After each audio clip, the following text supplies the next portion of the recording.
Pai nosso que estás nos céus, santificado seja o vosso nome. Venha até nós o vosso reino. Seja feita a tua vontade, assim na terra como é feito nos céus. O nosso pão de cada dia nos dai hoje, e perdoai as nossas ofensas, assim como nós perdoamos a quem nos tem ofendido. Não nos deixeis cair enquanto estivermos em tentação, mas livra-nos de todo mal, pois teu é o reino, o poder e a glória. Ser absoluto, Deus, vida, amor e misericórdia infinitos, manifestando-se eternamente em si mesmo e por si mesmo. Ilumina as nossas consciências, para que possamos conhecer a Ti como a verdade, e purifica os nossos corações, para que nós possamos refletir o Seu amor por Ti mesmo e por todos os seres humanos. Amém. Amém. Essa segunda parte eu não conhecia, não.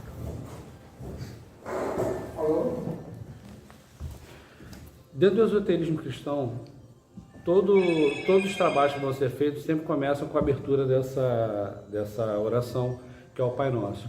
Esse Pai Nosso, ele tem uma chave, na verdade, esotérica, e cada uma dessas sentenças tem um significado místico. São 7 ao todo. E tem uma segunda parte. Essa primeira parte, Jesus, segundo a tradição esotérica, ela foi transmitida, Jesus criou aos 16 anos de idade. A segunda parte, ele criou uma segunda oração, na verdade, aos 30 anos de idade, antes de começar o seu ministério. Quando ele já começou, então, dentro do círculo interno, que era o círculo esotérico dos discípulos dele, não a parte externa, que era o povo conhecia, era utilizar essas duas chaves juntas, dessa forma. E é assim mais ou menos até hoje. Tá? Apenas esclarecendo essa questão dessa oração, como é que ela é feita, qual foi a origem dela. Vamos falar sobre esoterismo cristão, eu vou falar em 4 pontos, como eu estava falando agora com o Frater Benigno. Vou falar sobre a origem dos ensinamentos em si, que cruza com a Fraternidade Rosa Cruz com a Ordem Rosa Cruz. Aliás, todo conhecimento autêntico ele vem dessa mesma fonte, na verdade, nós sabemos disso. Um segundo momento que já é dentro da escola mística de Jesus, depois ele passando, vou falar rapidamente, passando ao longo dos séculos até chegar nos dias de hoje. E como que ele ressurgiu nos dias de hoje, como que ele está sendo passado hoje. E tentar fazer isso de uma forma que a gente possa trocar o mais rápido possível. A origem dele, com relação ele começou no Egito Antigo, isso é registrado historicamente. O povo egípcio, ele teve uma evolução em que ele saiu de um momento, de um determinado tipo, ponto de evolução para outro, foi um salto. Não teve um avanço gradual como normalmente acontece. Não foi um processo passo a passo, ao longo de décadas, de séculos, como acontece em qualquer desenvolvimento de qualquer civilização.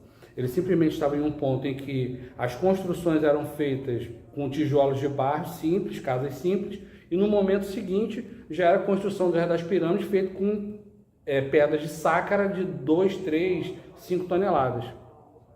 Foi um salto de tudo, agronomia, arquitetura, matemática e inclusive espiritual.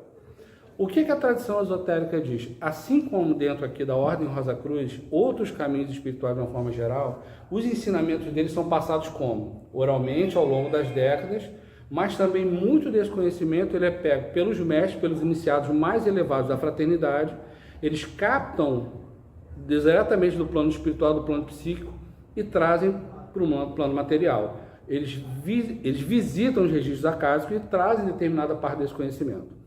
Muito do que eu vou falar para vocês aqui foi transmitido por um desses iniciados do esoterismo cristão. Vou falar da história dele também em um determinado momento.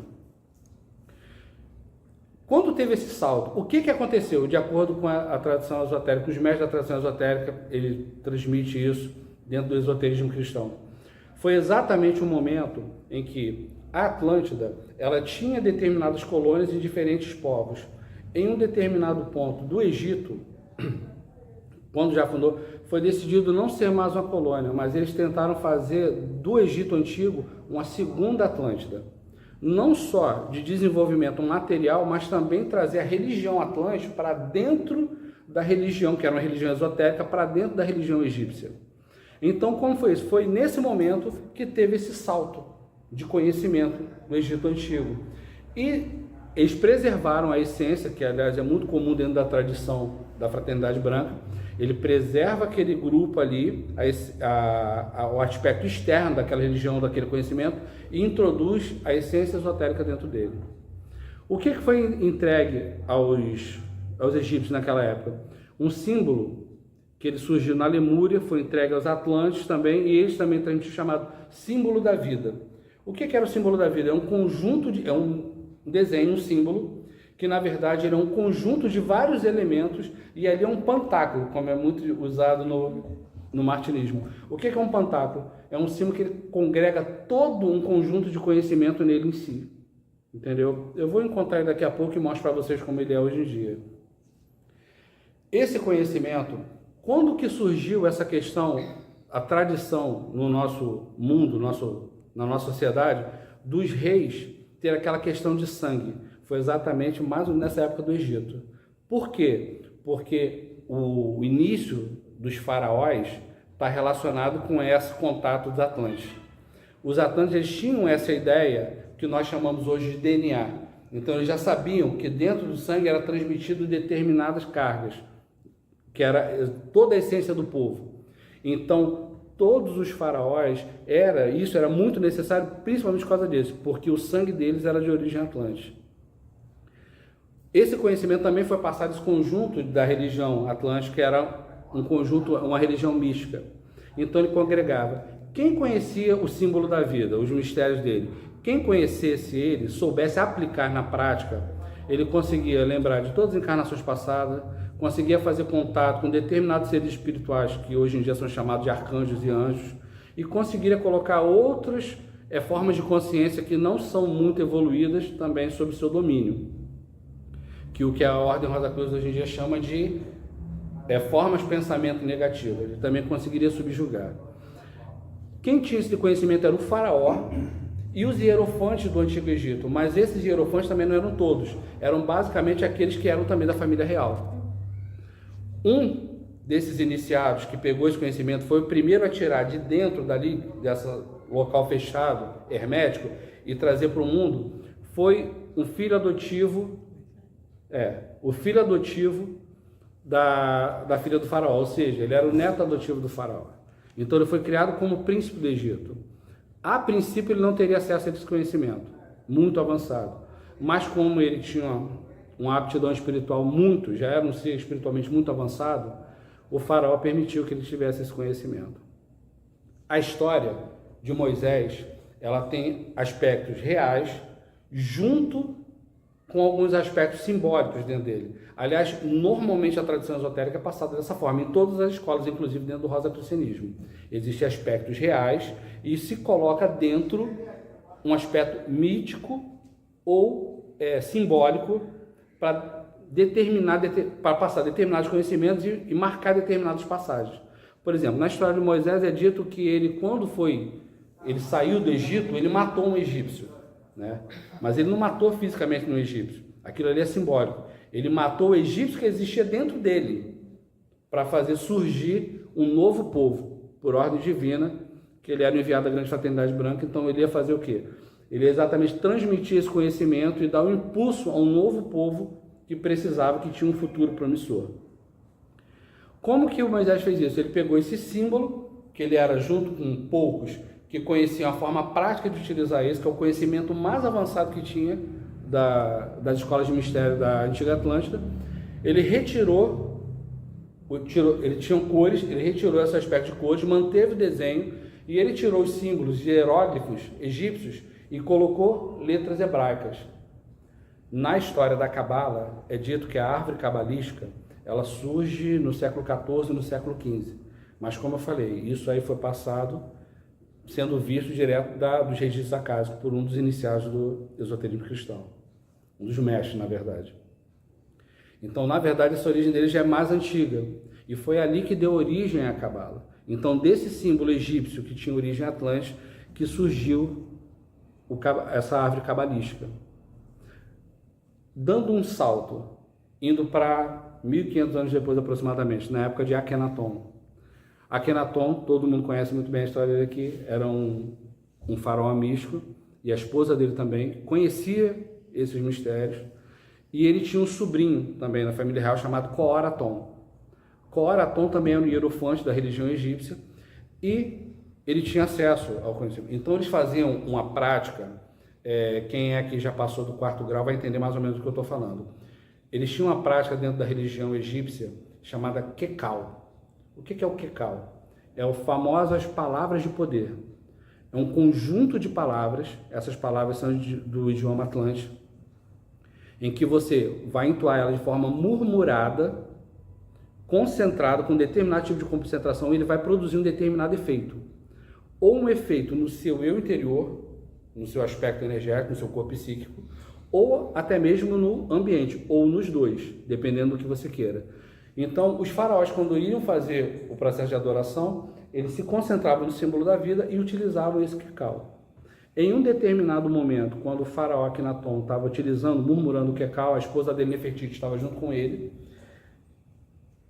e apareceu, ele teve a visão, a princípio, né, na consciência dele, ele entendia que apareceram 2 chamas, uma violeta e uma vermelha, e saíram 2 seres dessa chama com forma humanoide. Quando ele teve a visão, ele desmaiou por um instante. Na verdade, não foi um desmaio, foi um momento de êxtase espiritual. Quando ele despertou, ele foi amparado, quem estava na sala, que era o sobrinho dele, Coraton, e Nefertiti. Então, eles ampararam ele. A princípio, no primeiro momento, ele entendeu que ele tinha tido uma visão, naquele momento de concentração. Mas aí o sobrinho dele falou assim, não, nós também vimos. Então, assim, foi uma materialização, não foi isso? Exato. Esse era um dos efeitos que aconteceram.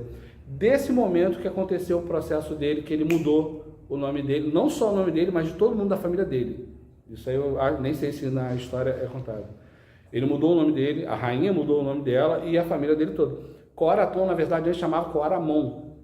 Quando aconteceu esse episódio, que ele teve essa epifania, que aconteceu a iluminação de Akhenaton, que ele passou a adotar o nome Akhenaton, que antes era Menofis IV, passou a adotar Akhenaton, o sobrinho dele passou a chamar, ao invés de Coramon, passou a chamar Coraton, e a esposa dele também tinha um outro nome, passou a utilizar como Nefertiti.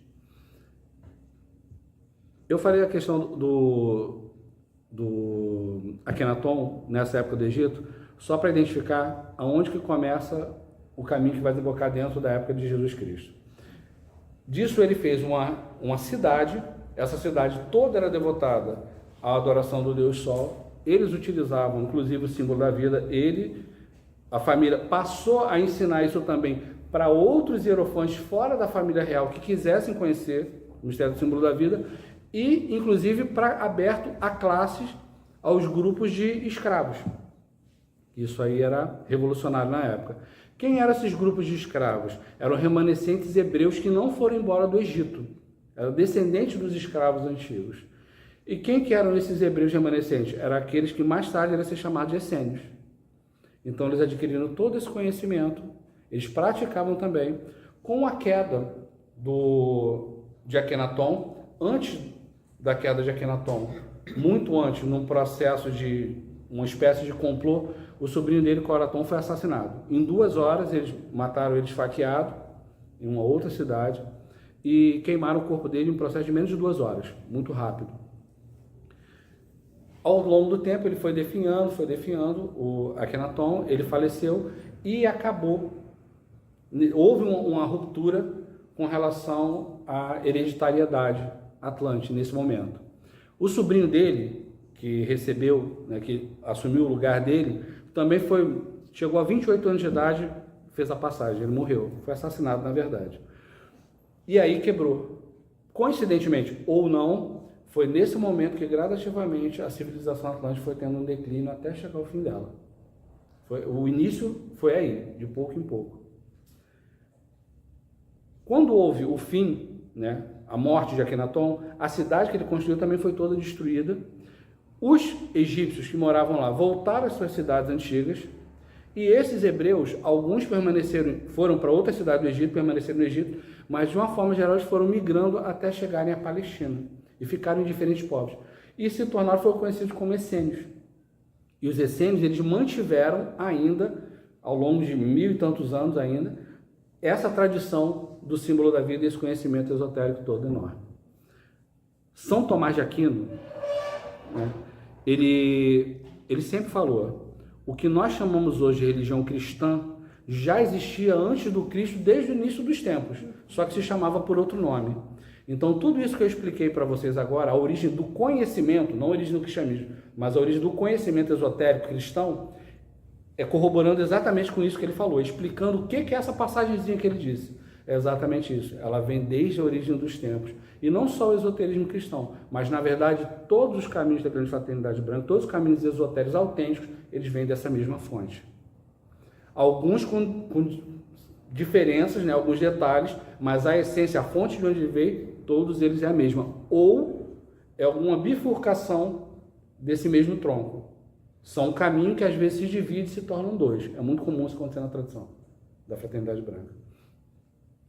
Já vindo uma próxima época de Jesus, dentro do esoterismo, isso é uma visão diferente da Ordem Rosa Cruz. Eu estou explicando para vocês uma visão externa e vocês podem fazer as comparações. Todos vocês conhecem. A visão de Jesus Cristo não era um mestre que ele foi ao longo de sucessivas encarnações avançando até atingir a iluminação. A visão dentro do esoterismo cristão tradicional, e os cátaros também tinham essa visão, só que quando você vai ler a história dos cátaros, quem capta aquilo são historiadores leigos, então eles não têm conhecimento, então aquilo ali acabou ficando deformado. Mas quem conhece de dentro sabe aonde que está se perdendo a informação, sabe catar. Segundo a tradição esotérica cristã, o Cristo, ele na verdade é o que nós chamamos aqui, dentro da Ordem Rosa Cruz e também do Vedanta, de o aspecto autoconsciente da consciência cósmica. É a própria consciência cósmica que ela decide, segundo essa tradição, desde a época do Antigo Egito e até anterior, já se sabia da existência de diferentes povos em diferentes planetas. Eles tinham já essa crença e conhecimento. E que esses povos, a maioria das vezes, eles tinham humanidades. A raça é muito semelhante à raça humana. Dentro do rosacrucianismo dá uma informação semelhante a essa em um determinado momento. Essa humanidade, quando ela atinge um determinado ponto de avanço em que ela pode dar um salto, o Cristo ele vai e encarna ali. Para fazer o quê? Ele tem uma missão que é um conjunto, é dar um impulso àquela humanidade. Normalmente ele queima totalmente o karma e ele traz um conjunto de conhecimentos novos para poder possibilitar esse ensinamento. E ele normalmente encarna com um grupo de pessoas em volta para poder dar continuidade a esse processo depois que ele partiu. Isso já aconteceu em outros lugares antes da Terra e vai acontecer em outros depois, mas aqui não vai voltar. Isso é um momento específico que acontece em determinado ponto específico do avanço espiritual daquela humanidade. Então, dentro do esoterismo cristão, a visão dele de Jesus é essa. É um pouco diferente, normalmente, de outras escolas que estão fora. Então, esse personagem bíblico, o próprio Jesus, era só uma personalidade do próprio Cristo. Isso explica, é dessa forma que eles explicam determinadas afirmações como eu sou o caminho, a verdade e a vida. Ele não está falando dele como personalidade, como Jesus. Ele está falando eu como Cristo, como a essência que ilumina todas as pessoas. Ele é o caminho, a verdade e a vida. Já chegando à época de Cristo, os essênios, eles tinham uma estrutura muito parecida com a escola que todos nós conhecemos muito bem, que é exatamente a Ordem Rosa Cruz. A Ordem Rosa Cruz ela é mais parecida com a escola dos essênios do que com a escola propriamente de Cristo. Eu vou traçar alguns paralelos agora.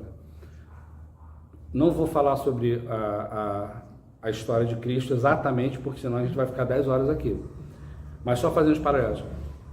Os essênios, eles eram um grupo que eles tinham templos próprios, as pessoas podiam viver em comunidade dentro desses locais, mas também podiam viver fora. Isso aí de tempos em tempos aos templos de reunião dele, participar de determinados rituais.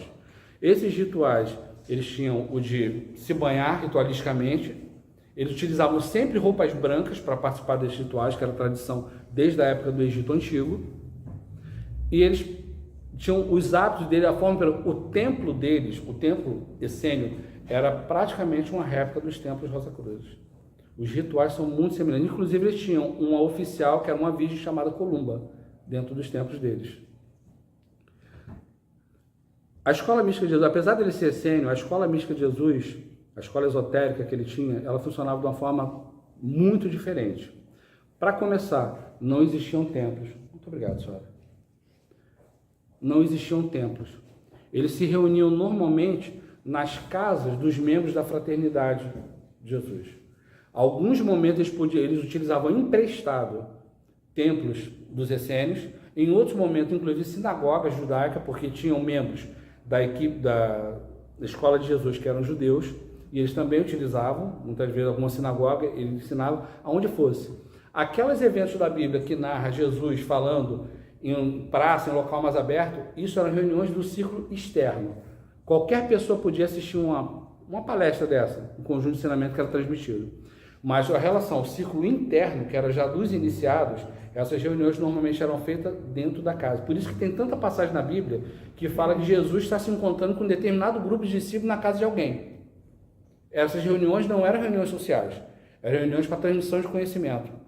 E lá ele fazia muitas vezes demonstração desse conhecimento prático. Ele fazia demonstração sobre como tirar a dor, como anestesiar sem usar nenhum remédio, cura, como fazer projeção da consciência, que eles davam um outro nome naquela época, como fazer para alcançar o reino dos céus, que inclusive incluía o plano material, como você alcançar todos esses diferentes planos, que é o que eles chamavam de reino dos céus, ainda em vida, ainda com consciência, e como trazer essa lembrança de lá. Ele dava métodos práticos para como fazer. Quais eram os corpos sutis do homem, como trabalhar ele de diferentes formas e os centros de energia também. Além de passar várias coisas, como reencarnação, ensinamento sobre a aura humana, sobre como fazer manipulação de energia, como fazer uma técnica também que eles chamavam de expansão, uma outra técnica também que eles chamam de sintonia que leva à unidade, que foi entregue também aos Rosa Cruz e recebeu o nome de Lei da Assunção.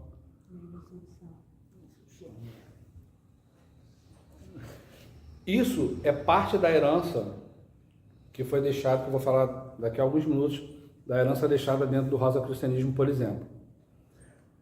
Saindo da época de Jesus, um século depois, um dos primeiros padres do deserto, chamado de Orígenes, que era a reencarnação daquele hierofante que eu falei para vocês, Coaraton, naquela época ainda, abertamente, o cristianismo ele pregava a reencarnação.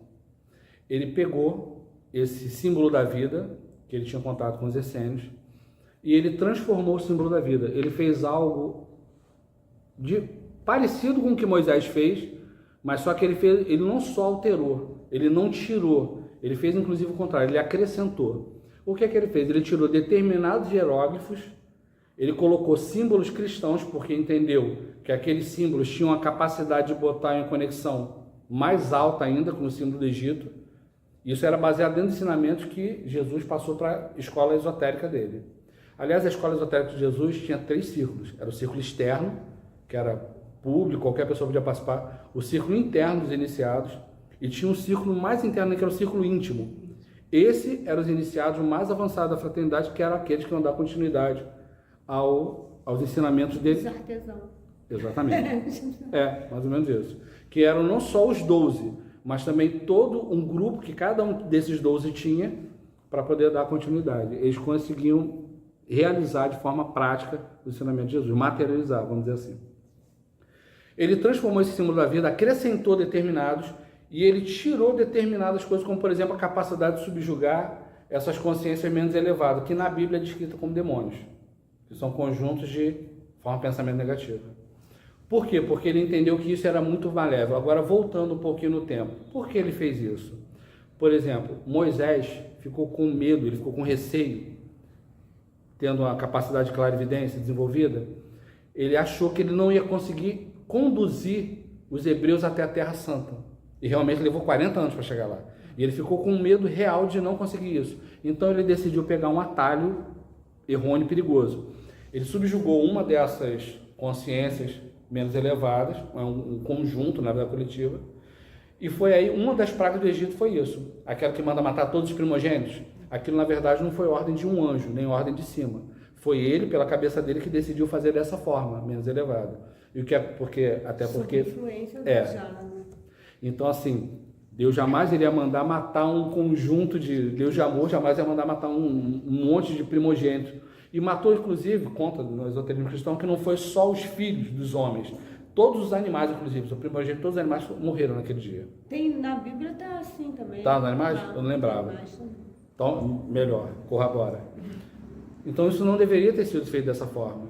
O que aconteceu? Ele adquiriu um determinado peso kármico ali. Quando chegou perto de Israel, a ordem que ele recebeu foi: você não vai entrar.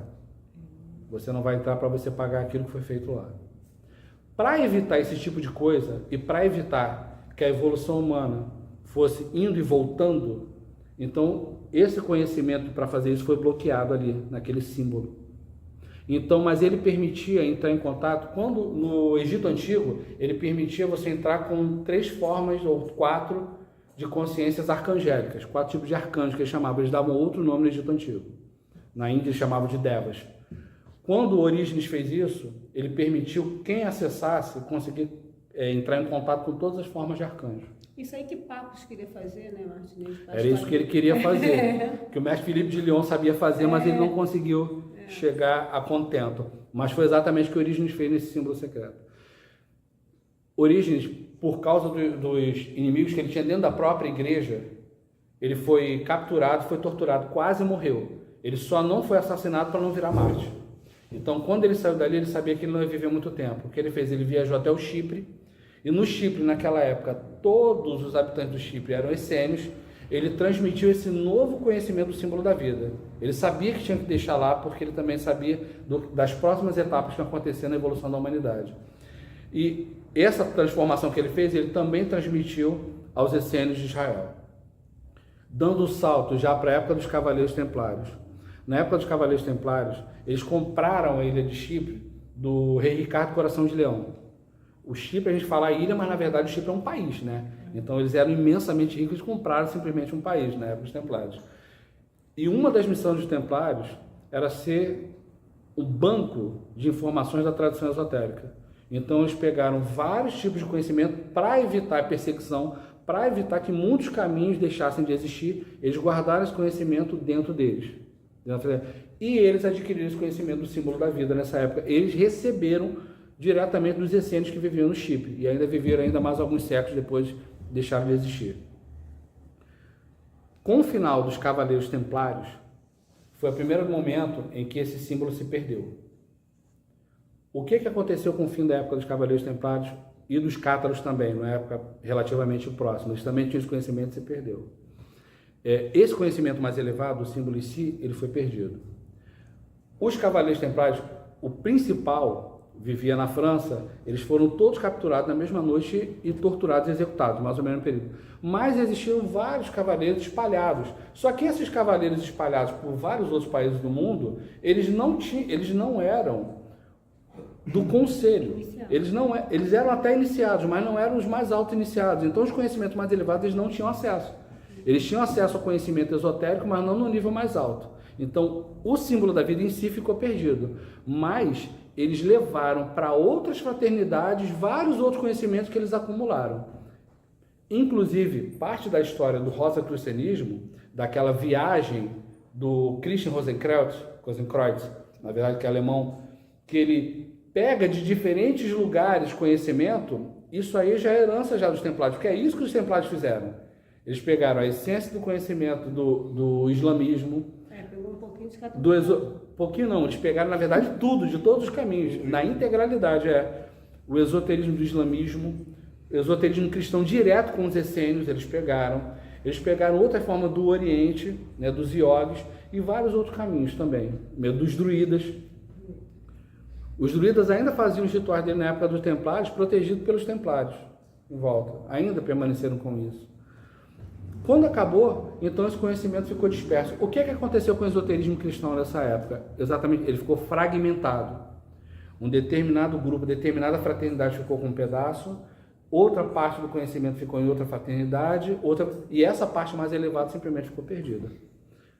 Uma parte ficou com os Rosacruzes, outros com Templários, outra parte ficou junto com os Martinistas, e assim foi. Cada um com um pedaço maior ou menor dessa fatia, desse bolo, mas ele ficou disperso, fragmentado. 200 anos depois, isso não é Não estou falando da Amorque, tá? Pelo amor de Deus. Agora eu vou falar da Rosa Cruz, onde que ela se começa a interação dela. É com aquilo que daria origem à ideia do rosacrucianismo. E eu estou falando do rosacrucianismo como uma ideia espiritual, não como uma fraternidade, uma organização. Segundo essa tradição esotérica, 2 irmãos, a princípio. Isso tem um fato real, que foi incorporado um mito junto dessas figuras. 2 deles, que eram pessoas muito avançadas, eram inclusive templários reencarnados, mestres templários reencarnados, que tinham esse conhecimento mais elevado.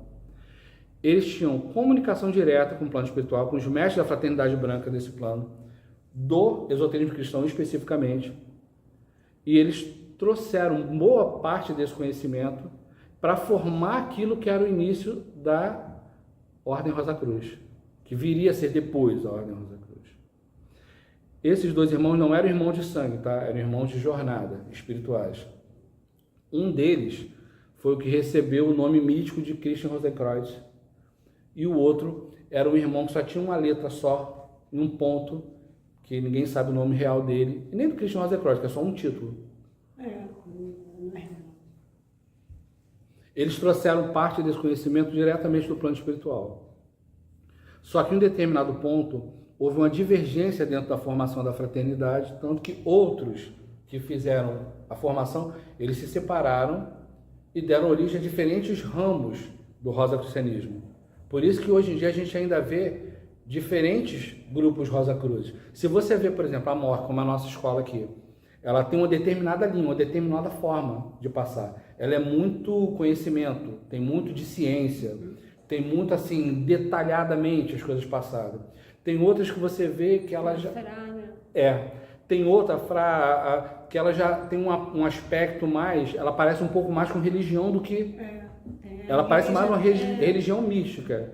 Já tem outro ramo que ele já veio de uma terceira forma. Porque cada um desses que se separa desenvolveu de uma determinada forma. Mas quando houve essa separação para difusão, houve também um corte desse contato superior. Então ficou... Eles pegaram bastante conhecimento, ficou, e tem muito, até os dias de hoje.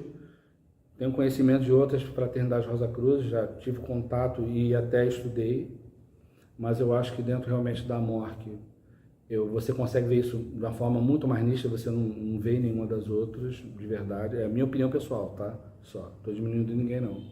Mas, por exemplo, a parte mais mística, ela tem muita origem dos essênios e do esoterismo cristão. Algumas coisas bem definidas, como, por exemplo, a prática mística da Assunção.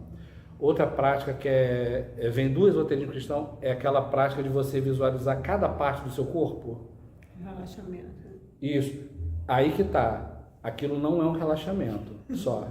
Aquilo a gente aproveita para fazer relaxamento, mas não é. Se pegar as monografias, a gente vai ver que lá em momento nenhum ele fala assim, isso é um relaxamento. Ele vai falar que você está fazendo o quê? Um despertar psíquico. Um despertar. E é exatamente isso que ele faz. A gente aproveita e relaxa, claro. Tem que relaxar o corpo físico também.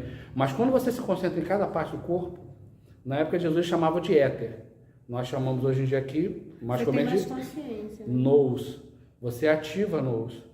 O que acontece na nossa prática? Aí eu estou falando como Rosa Cruz especificamente. Quando você começa a fazer exercício, é muito comum. Você começa a fazer ele por um tempo e depois, pela própria cabeça, ninguém manda o iniciado fazer isso, ele abandona esse exercício e ele vai fazer outras coisas. Até porque tem vários exercícios que ele recebe. Esse exercício, ele dá um domínio sobre cura fantástico, apesar de ser aparentemente simples, mas muito grande. Inclusive um domínio que permite você conseguir tirar, anestesiar determinada parte do seu corpo ou não. Isso aí, para quem não pode, por exemplo, tem alergia à anestesia, isso é fantástico, né? Para precisar fazer cirurgia ou coisa assim. Só que o que acontece? Isso aí, no primeiro ano, você começa a sentir os efeitos, mas você só vai ter um domínio disso, pelo menos, quando você tiver uma prática ao todo de uns 5 ou 6 anos. É que nem respiração, né? Respiração, ela faz tudo. É o básico. Então, assim, se você, no primeiro ano, você descarta isso, você não vai alcançar aquele domínio total, você só vai sentir os efeitos iniciais. E várias outras práticas também que são heranças que nós recebemos, que tem um contato.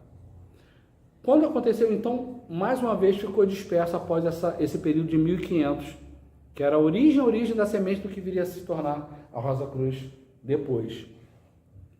Agora dando um outro salto, já há um tempo agora já para os dias atuais. Em 1908, Charles Leadbeater, todos vocês conhecem, né, Leadbeater? Então, um dos fundadores da teosofia que trabalhava junto com a Helena Blavatsky, ele lançou um livro chamado Inner Life. Eu vou tentar acelerar agora para a gente poder trocar o máximo de informação possível, tá? Chega da parte histórica. Ele lançou um livro em 1908. Quando ele lançou esse livro na primeira edição, ele escreveu uma coisa que nas edições anteriores foi alterado, né? Como foi em 1908, ele fala em um determinado ponto de um conjunto de mestres da fraternidade branca que iam nascer em diferentes países. Ele fala de um que ia nascer na Itália, outro que ia nascer na Síria, outro que ia nascer, dois que nasceram na Inglaterra e vários que nasceram na Índia, tal, ele escreve. Quando ele foi lançado no primeiro, que foi em 1908, nesse capítulo ele fala, dentro de 4 anos, exatamente assim, dentro de 4 anos, um desses membros da fraternidade branca vai nascer no Chipre. E ele vai ter uma missão muito específica, muito importante. Isso foi em 1908. Charles Leadbeater, ele era clarividente e ele fez várias previsões. Várias dessas, pelo menos metade delas, não se concretizaram. Tá? Não porque ele fosse charlatão, porque o futuro está em constante movimento. Então, o que você prevê hoje para daqui a 3 anos tem uma chance gigantesca de não acontecer. A não ser que tenha um decreto cósmico muito taxativo, seja uma das fases do desenvolvimento da humanidade. Então, várias ele não acertou, mas esse ele acertou exatamente. No dia 12 de 12 de 1912, exatamente 4 anos depois, no Chipre, nasceu exatamente esse iniciado que eu falei para vocês, que no Egito Antigo era o Coraton, sobrinho de Akhenaton, que ele reencarnou um século depois, na época de Cristo, como Orígenes, e ele veio reencarnando por várias vezes, na verdade. Ele, inclusive, relata, nessa última encarnação dele, que entre as encarnações dele, sempre tinha um período extremamente curto entre uma encarnação e outra. Era um período, no máximo, de 2 anos. Então, ele reencarnou exatamente nessa época. O nome dele era Stilianos Atestes. O Chipre é um país, agora dividido, e eles falam grego, os cipriotas de turcos e os cristãos. E ele relata que ele nasceu plenamente desperto, desde o nascimento, que é algo extremamente incomum, mesmo entre os mestres da fraternidade branca. Normalmente eles nascem com um certo grau de inconsciência, quando chega um determinado ponto, eles têm um despertar, tem uma atualização e eles recobram toda essa... Exatamente, e ele diz que isso não aconteceu com ele. Já algumas encarnações não aconteceram. Ele já veio desperto desde o nascimento. A única coisa que ele relata que ele não tinha noção, que ele não conseguia perceber, é que ele não sabia que outras pessoas em volta dele não conseguiam lembrar de vidas passadas.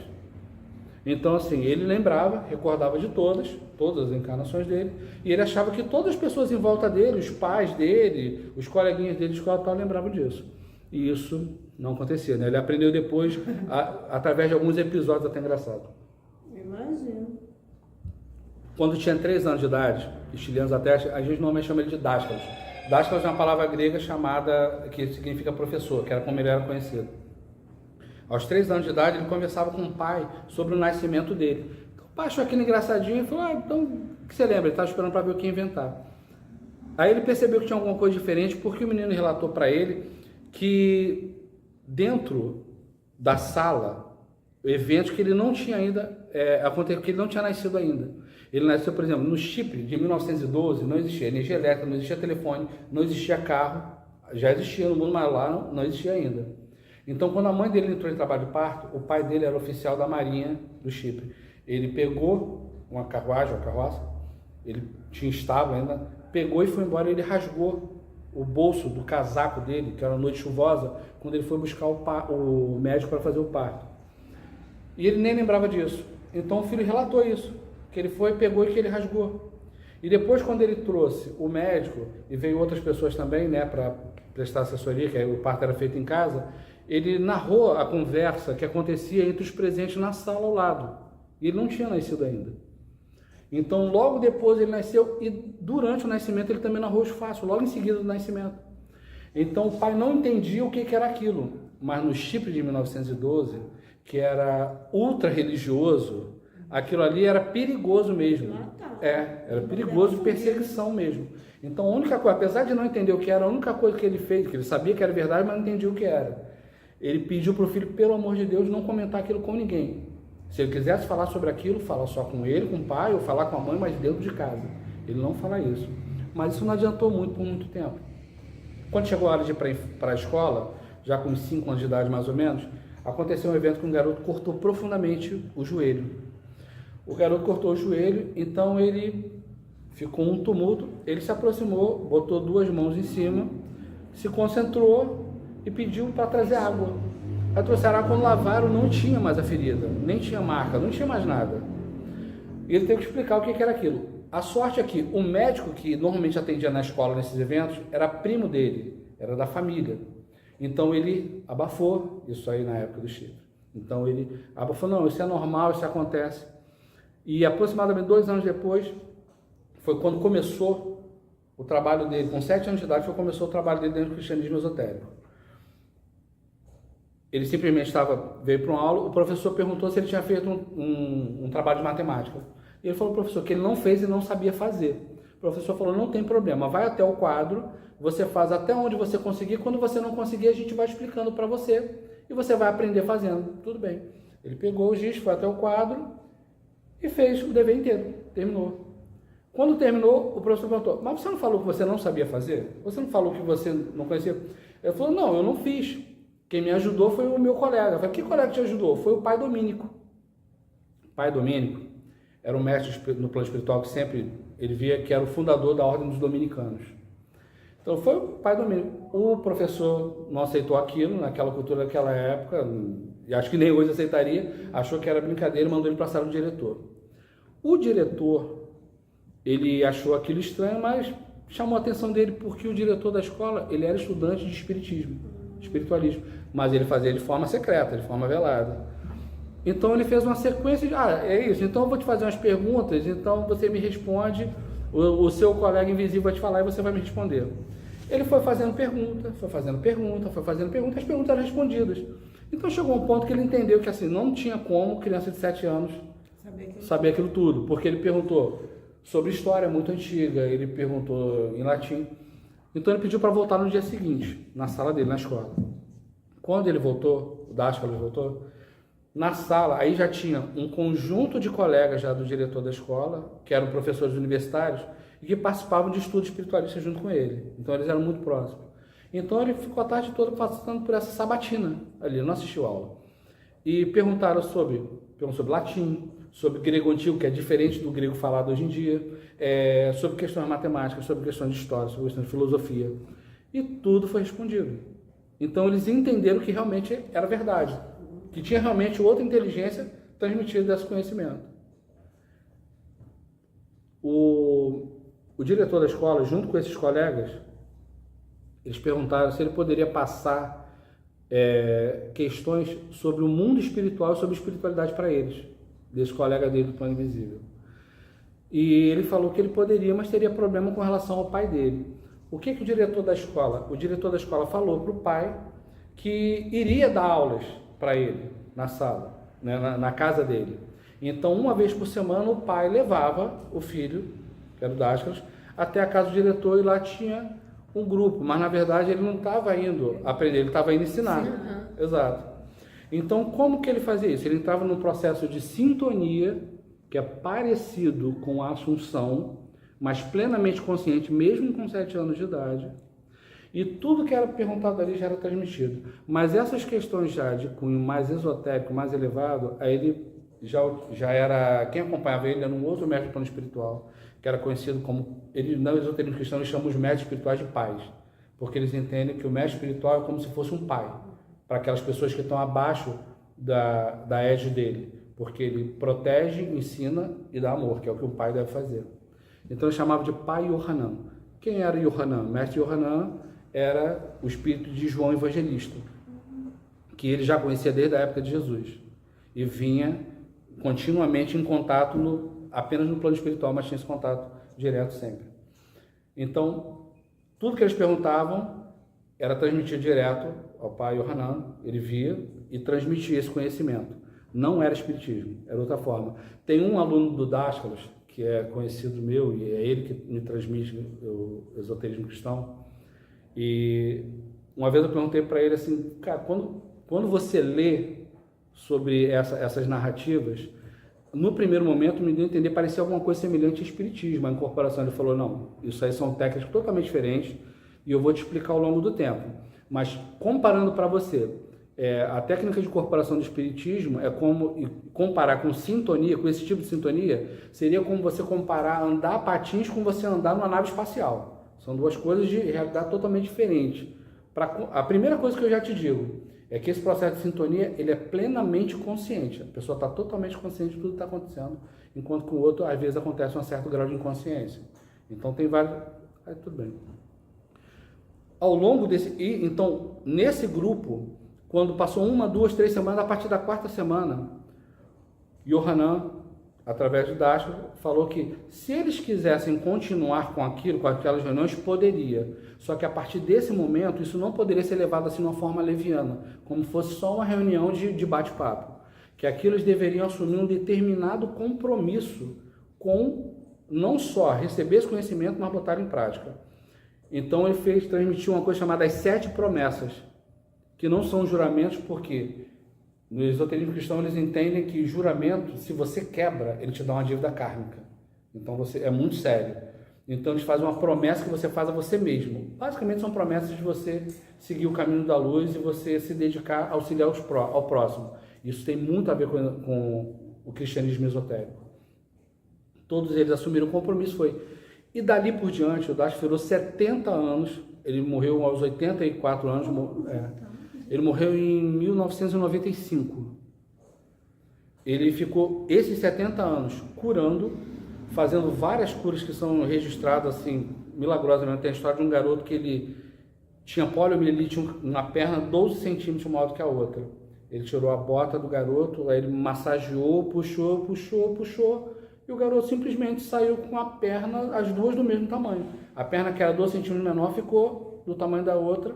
Ele mandou tirar o sapato e andar para testar. A mãe do garoto ficou incrédula, o garoto de 12 anos correndo. Uma outra senhora com a coluna totalmente torta, ele aproveitava essas curas muitas vezes para ensinar os alunos dele do círculo mais interno, que é semelhante à escola de Jesus, e ressurgiu dessa forma, como que era esse fenômeno de cura. Então ele ensinava ali semi-materialização e depois para rematerializar. A senhora deixou a cadeira de roda, na casa de Dascalos tinha várias cadeiras de rodas que eram deixadas assim. Muitas pessoas com problema de coluna eram curadas e saíam dali andando. Ficava anos na cadeira de rodas e saíam andando. E fora isso, a principal atribuição dele era ensinar esse conhecimento. Qual foi a missão principal do Dascalos? Ele reunia esse conhecimento que estava fragmentado em diferentes escolas e acrescentar esse símbolo da vida, esse conhecimento mais elevado. E a escola dele era seguir os mesmos modelos, o mesmo molde da época de Cristo. Não existe uma organização, não existem templos, não existem chefes, não existe líder, não existe alguém manda e alguém obedece, e são só divididos em círculos. Tem o círculo externo, que tem um conhecimento hoje em dia que é muito aprofundado. Perguntava isso a ele, mas por que esse conhecimento tão profundo é passado do círculo externo e hoje em dia não, que antigamente não era e hoje em dia é? Porque hoje em dia a humanidade evoluiu muito a consciência. Tem algumas coisas que eu falo hoje em dia que se eu falasse há 50 anos atrás era capaz de ser preso. Então a gente não passava tão abertamente. Tem o círculo interno dos iniciados e o círculo íntimo, que era já dos mais elevados, que praticam já em um outro nível. Ele passou 70 anos, ao final da vida dele, um escritor escreveu 3 livros sobre ele e deu o nome, um apelido para ele de Mago de Estróvolos. Estróvolos é a cidade na Grécia que ele morava. Então ali ele passou a ser mais conhecido nessa época por causa disso, e o conhecimento também do esoterismo cristão por causa disso. Porque ele narrava o dia a dia do Dascalos, as curas, os ensinamentos, as reuniões dessa fraternidade e o conhecimento, como que era a vida dele no dia a dia, como parte desse conhecimento. Então, ao final da vida dele, muita gente procurava ele e viajava até Chipre. Inclusive, esse amigo meu, que é o Daniel Joseph, que era aluno direto do Dascalos, ele era arquiteto americano, ele é, né? Ainda está vivo, está com 70 e poucos anos agora. Ele dizia que ele trabalhava 6 meses, juntava dinheiro, viajava para o Chipre, ficava 6 meses no Chipre, Quando o dinheiro dele acabava, ele ficava lá aprendendo. Quando o dinheiro acabava, ele voltava, trabalhava mais 6 meses, juntava dinheiro, e ele ficou fazendo isso por uns 7, 6 anos, mais ou menos, até o Dascalos fazer a transição. E ele passou esse conhecimento, e ainda é assim. Foi exatamente essa foi a missão, juntar e de novo reapresentar um conhecimento que não se perdeu, que existe em fraternidades como a Ordem Rosa Cruz, existem ainda organizações que são derivadas dos templários que ainda carregam parte desse conhecimento, e a Ordem Martinista também tem a parte filosófica principalmente. O martinismo ele tem um esoterismo judaico-cristão, ele não é totalmente judaico, não é totalmente, ele tem uma influência dos dois, uma congregação dos dois, entendeu? Mas ele também carrega alguma coisa dentro de si, até hoje, os dias de hoje. Até porque São Martin, ele bebia dessa fonte diretamente no plano espiritual. E ele trazia isso mais do que, inclusive, o Martinez de Pascado. Muito mais. Eu gosto muito mais, São Martin. Nasceu para fazer o bem, mas nasceu para fazer barulho. Porque descobriu que o barulho não faz bem, assim como o bem não faz barulho. É exatamente isso. Então, o que acontece? E essa transmissão foi feita assim até hoje. Por isso que hoje em dia ressurgiu. Quando a gente pega os ensinamentos em si práticos do esoterismo cristão, ele é extremamente prático, ele é transmitido, ele é dividido em duas partes. Ele é chamado de ensinamento esotérico e prática esotérica. O ensinamento é a parte mais teórica e filosófica. A prática, como o nome já diz, é a parte dos exercícios. E você encontra lá várias coisas que se encaixam, que parece que é ou complemento do que você vê dentro do rosacrucianismo, ou simplesmente é exatamente o mesmo exercício, ou você vê nitidamente que os dois surgiram da mesma fonte. Eles se casam. Por isso que lá o Christian Rosenkreuz, no início, lá aquela carta de 1614, eles falavam, todos nós somos cristãos. Não cristãos da religião cristã. São todos cristãos porque eles são seguidores dos ensinamentos místicos do Cristo. E esse é o objetivo dele. Fazer o que? A autorrealização. O que é a autorrealização? Que nós chamamos aqui de iluminação cósmica. Fazer com que o Cristo desperte dentro de nós. Bom, desculpe se eu falei demais, é porque o assunto é muito longo. Cada um desses 4 pontos, na verdade, daria uma palestra inteira, mas o que eu queria mais era que a gente pudesse trocar mais informações entre nós. Você acha que ele despertou assim rápido porque as encarnações eram em curto prazo? Olha, o Dascalos, ele deixou bastante informação. A encarnação anterior do Dascalos... Foi 2 anos só. Isso aí é um tempo extremamente curto de uma encarnação para outra. Ele, na encarnação anterior dele, ele tinha uma missão que era totalmente oculta. Ele foi conhecido mundialmente, mas ele fazia um trabalho exclusivamente no mundo das artes. Externamente, ninguém sabia, não tinha ligação nenhuma, ninguém sabia de nada que ele tivesse, nada que transparecesse qualquer ligação com o esoterismo, com o misticismo, ou com nada disso. A não ser meia dúzia de pessoas que também eram muito elevadas e percebiam isso, você via nos escritos dele. Já a missão dele, nessa última, como Dascalos, já nesse surgimento em 1912, ele já relata, e essa missão já era mais aberta, já era ser mais pública, e foi se tornando cada vez mais pública à medida que a consciência coletiva da humanidade ia avançando ao longo do século XX, até chegar ao final. E não é que esse curto período de tempo fazia esse despertar tão cedo. Que na verdade o Dascalos não teve despertar. Ele já era despertar. Não teve, isso. Ele já nasceu desperto, já em várias encarnações dele acontecia isso. É o contrário. O motivo dessa reencarnação tão curta é o grau de desenvolvimento alcançado. Então não precisava ficar muito tempo no plano espiritual. Ele só ficava o tempo necessário para os corpos sutis também se dissolverem e a consciência espiritual dele já assumir uma nova missão ou dar continuidade a alguma missão anterior e criar um novo corpo. A maioria de nós precisa de muito mais tempo porque a gente precisa de um tempo de descanso maior, a gente precisa de um tempo para fazer a atualização, tem um conjunto de ensinamentos que a gente recebe no outro plano antes de vir para cá. Então, normalmente, a maioria das pessoas normais, elas precisam de pelo menos algumas décadas para fazer isso. Seja 5, 6, ou às vezes até um século, às vezes até 10 décadas para fazer isso, mas ela precisa de um tempo maior. E no caso dele, não, no caso dele é o contrário, né? O tempo era curto por causa do grau de desenvolvimento alcançado.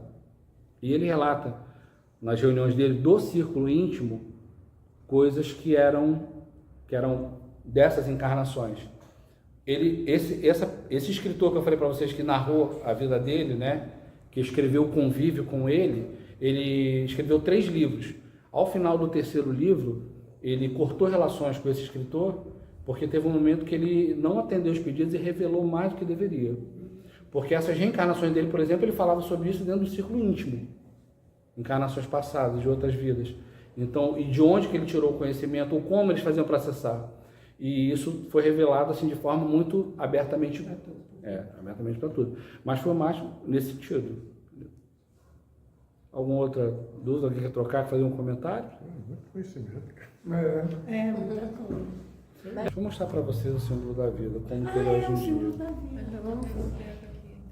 Não precisa ter. Você pegou? Esse aqui é o símbolo da vida. É tipo Pode uma pegar. árvore, né? Já da árvore sefirótica. Vocês estão vendo o quanto que é semelhante? Por que essa Os 10 semelhança? Elohims, os 10 sefirotes. Por que tem essa semelhança? Porque os 2 símbolos, eles surgiram do mesmo, que é o símbolo egípcio.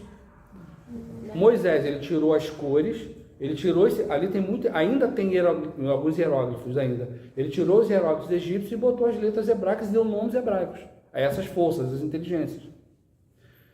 E no 1º século da era cristã, ele fez algo semelhante. Ele tirou os hieróglifos egípcios, colocou símbolos cristãos, como esse aqui do centro, que é o símbolo do cristianismo da autorrealização do Cristo, mas ele permaneceu as cores.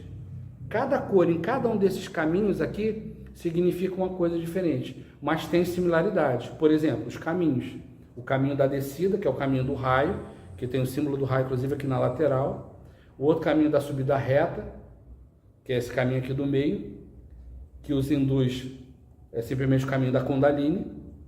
E tem um outro caminho também, que é o caminho que eles falam da volta, que dá aqui, ó, pela lateral.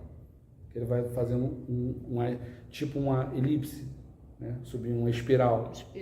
Esses 3 caminhos, tanto da descida quanto da ascensão, vocês encontram no símbolo da vida, existe também na árvore cabalística. Esse símbolo, assim como também dentro da Cabala, tem determinada semelhança, por exemplo, você fazer contato com formas de inteligência, são os arcanjos.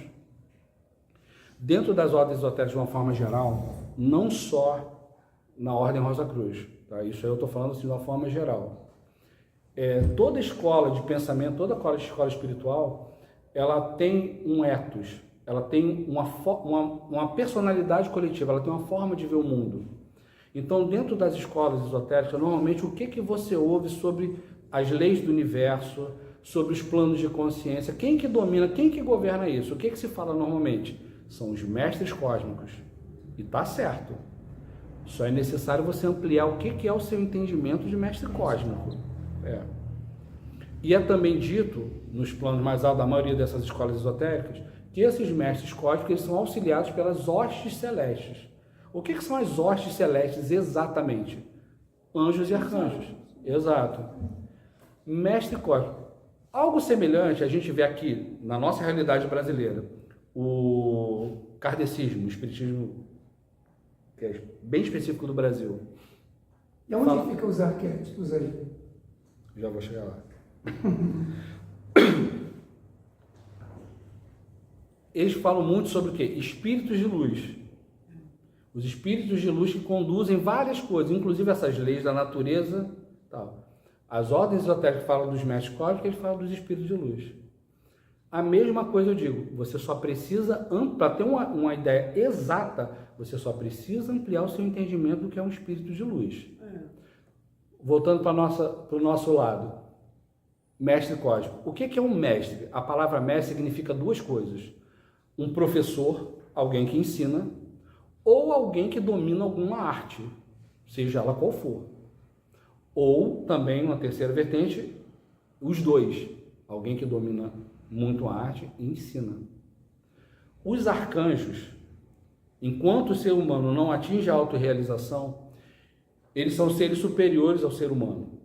A partir do momento que o ser humano atinge a autorrealização, ele já atinge um patamar superior dos arcanjos. entendeu? Eu estou falando de arcanjo, não estou falando de anjo. Por quê? Como que isso acontece? Os arcanjos existem basicamente dois tipos. Existem aqueles que são de efeito logóico e existem aqueles que trabalham pelo que dentro do esoterismo cristão chamam de Espírito Santo. O que é o Espírito Santo? É a parte do poder, aquela parte autônoma da consciência cósmica que bota todas as leis em movimento. É isso, exatamente. Não é uma ideia abstrata, é uma coisa bem específica. E existem outros que são mais logóicos. O que são logóicos? Aqueles que trabalham dentro da autoconsciência, que seria a consciência crística, ou que eles trabalham dentro de autoconsciência. Inclusive, algumas dessas classes, como é a Ordem dos Tronos, eles ajudam os homens no caminho deles até atingir a iluminação espiritual. Tem como fazer isso, eles acompanham de uma determinada forma. Cada uma dessas ordens, eles têm determinadas atribuições dentro da criação.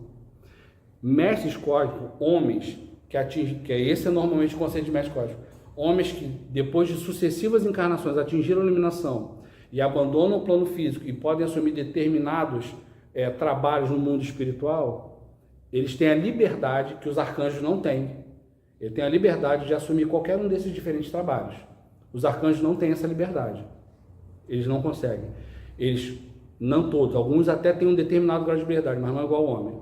Então, por exemplo, um arcanjo da ordem do Miguel, ele só faz um determinado trabalho. Ele é o arcanjo do fogo e da luz. Ele faz determinado trabalho na criação. Ele não sai daquilo. Se você fizer contato com um arcanjo desse, você perguntar para ele qual é a sensação do fogo, ele não tem a menor ideia do que é isso. Ele não consegue nem entender a pergunta. Porque ele trabalha através de vibrações e ele trabalha monoliticamente naquilo. Uma potestade, um arcanjo da ordem do trono, ele tem uma determinada função dentro do universo. Ele não abandona aquela função para fazer outra. O ser humano, ele tem essa liberdade. Por isso que é dito que o ser humano, quando volta à casa do Pai, ele tem uma liberdade que os arcanjos não têm. Ele transita. Exatamente. É por isso também que é dito que que o homem, quando atinge a iluminação, ele atinge um patamar que o arcanjo jamais vai acontecer. Por que não vai acontecer? Porque como nós tivemos a coragem de encarnar e passar por todo esse processo, a gente traz uma consciência de si mesmo que o arcanjo não tem. Normalmente, quando você consegue, em umas práticas dessas, ou através da Cabala, fazer contato com uma forma de consciência dessa, e você pergunta para ela, quem é você? O que é você? A resposta dele, isso, claro, só se dá a partir do processo de comunhão espiritual, não é fala. O que ele passa para você, através de vibração, é o seguinte, eu sou Deus. E ele não está errado em falar isso. Ele não é o Deus absoluto, mas no entendimento dele, ele é Deus porque ele é uma célula de Deus e a consciência dele está em comunhão com Deus e nunca se desfez. Inclusive, é isso que significa a parábola do filho pródigo.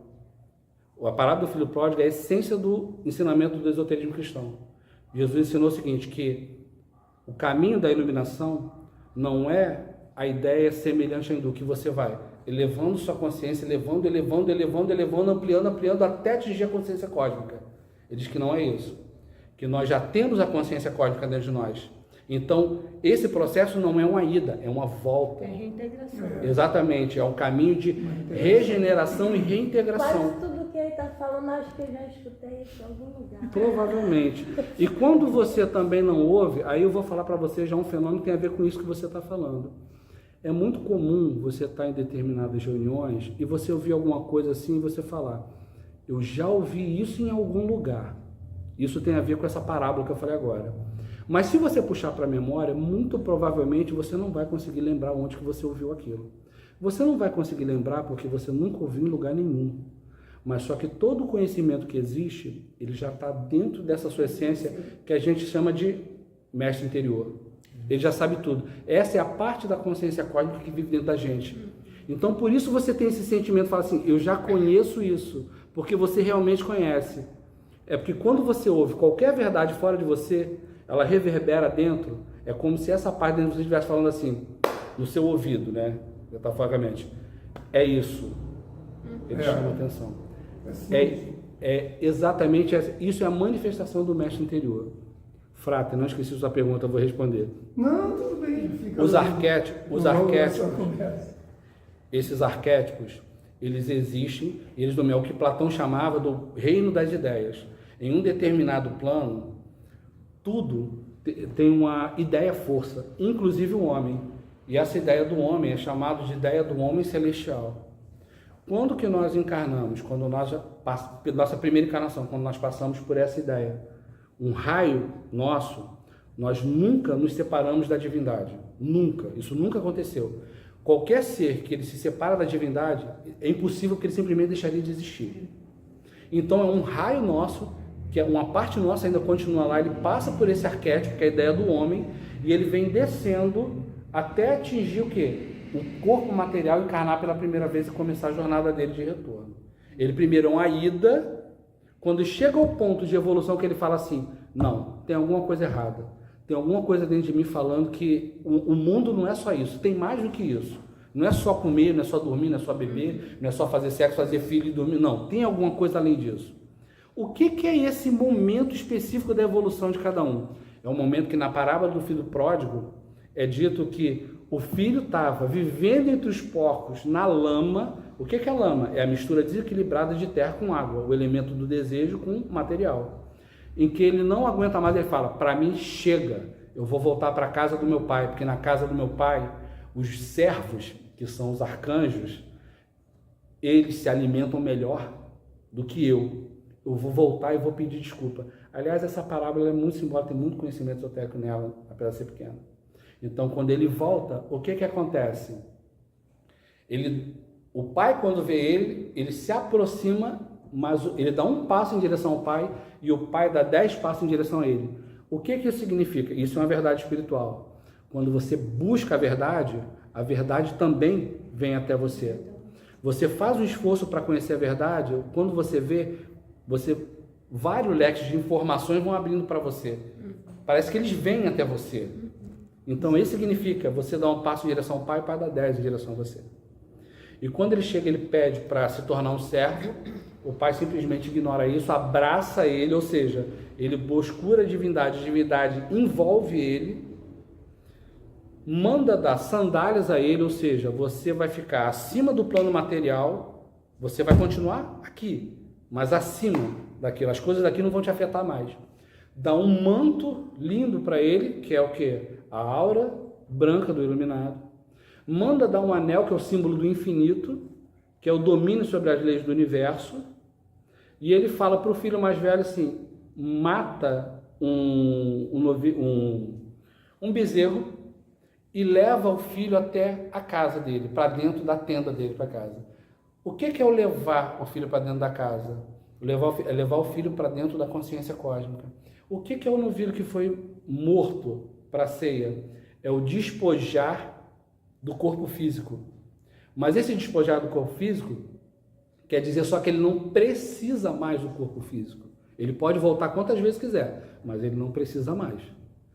E o filho que ficou sempre com o pai e reclama, fala assim, mas eu fiquei sempre com você e você nunca fez nada disso por mim. Por quê? Essa é a explicação daquilo que eu estava falando agora, do o que acontece com o ser humano quando ele atinge a autorrealização. Paramahansa Yogananda, que era hindu, ele também falava a mesma coisa. O ser humano, enquanto não atinge a iluminação, ele está abaixo dos arcanjos, em nível de consciência só, não na ordem do universo, por favor.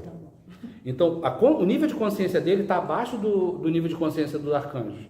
Mas quando ele atinge a iluminação, ele fica num plano superior, em que o arcanjo jamais vai ter oportunidade de alcançar.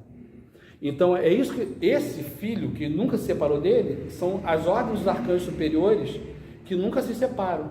Então, isso aí não é explicação pro arcanjo, simbolicamente. É uma explicação para nós sabermos. Eu falo, não, mas esse meu filho estava perdido. Ele pagou o preço para ir pelo mundo e voltou. Então, por isso eu enchi ele de glória. É bem a história do universo, da queda, né? Bem ali. Exatamente. Bem a história total dela. Só que a história que Jesus passou nessa parábola do filho pródigo, ela simplifica e ela tem determinados elementos que são mais profundos e são menos herméticos. É mais fácil você compreender a essência. Você não se perde na fórmula que acontece normalmente na Cabala, que é muito complexa. Esses arcanjos, eles dominam esses arquétipos da criação. Tudo aqui é baseado em determinados arquétipos. E são eles que governam. Os mestres, os arcanjos, também podem ser considerados mestres cósmicos. Porque eles dominam totalmente as leis do universo. Aliás, são eles que botam a maioria delas em movimento, a mando direto da consciência cósmica. E também eles ensinam, quando você consegue comungar com eles, eles transmitem para você essa forma de conhecimento. Aí só tem 2 detalhes. Para você fazer isso aí é uma chave interior dentro do esoterismo cristão que eu vou dividir com vocês, que também são místicos. Não é você fazer contato com eles como personalidade temporária. Por isso que São Martin falava, que ele questionava tanto Martinez de Pasquale sobre a teurgia, a necessidade de você fazer o ritual aqui para tentar trazer. Isso não funcionava, ele sabia que não funcionava na realidade, como deveria. Essas inteligências superiores, elas sentem, para elas é desagradável entrar em contato conosco como personalidade temporária do dia a dia. A chave para você fazer contato com ela é você fazer contato com o seu eu interior. Via cardíaca. Isso. É você abrir a sua consciência, você deixar um pouco de lado, processo de meditação, você deixar um pouco de lado a sua consciência objetiva, você entrar dentro do seu eu interior, você se vestir como um mestre interior, essa é a forma de se virar esse cavaleiro, e assim, nesse plano de consciência, você consegue fazer contato com eles. Porque quando você faz isso, você consegue fazer isso, esse tipo de meditação, eles enxergam você como igual e eles sentem prazer em comungar com você. Porque a nossa personalidade temporária, a maioria das vezes, nós não somos tão purificados assim, ela tem determinados elementos deletérios que dão um desconforto para eles estar em sintonia com a gente. E as pessoas têm uma ideia que esse contato tem que ser materializado. Não. Eles têm essa ideia, por isso que se extrapam. Vinde a minhas criancinhas seria o abandono do ego também, não seria essa frase? É uma parte do abandono do ego e é uma prática feita dentro do esoterismo cristão que existe dentro do budismo também, sempre existiu dentro de todos os caminhos místicos, que hoje em dia recebeu um nome muito popular de mindfulness. Ah, sim. É uma das partes. Como que a criança, qual é o estado de consciência da criança habitualmente? A criança habitualmente, ela tem um estado de consciência que é quase o inverso do adulto. A criança, o estado natural da criança é felicidade. É uma ligação mais alta. A criança, para ela estar triste, tem que ter acontecido alguma coisa para deixar ela triste. Ela tem que ter um motivo para estar triste. O adulto, muitas vezes, é o contrário. Ele tem um certo grau de insatisfação que ele carrega na vida e ele precisa de motivos para se alegrar, para sentir essa felicidade. Por que isso acontece? Porque a criança, ela está sempre com a consciência dela no momento presente. Ela não carrega o peso do passado com ela não carrega a expectativa do futuro. Ela vive a essência dela. Ela vive quem ela de verdade é. Então, quando você faz isso, você consegue conhecer o reino dos céus. Se você não fizer isso, enquanto você não fizer essa descontaminação, você não consegue ter contato direto com nenhum plano mais elevado de consciência de forma real, sem você ficar se iludindo, sem você ficar viajando em fantasia.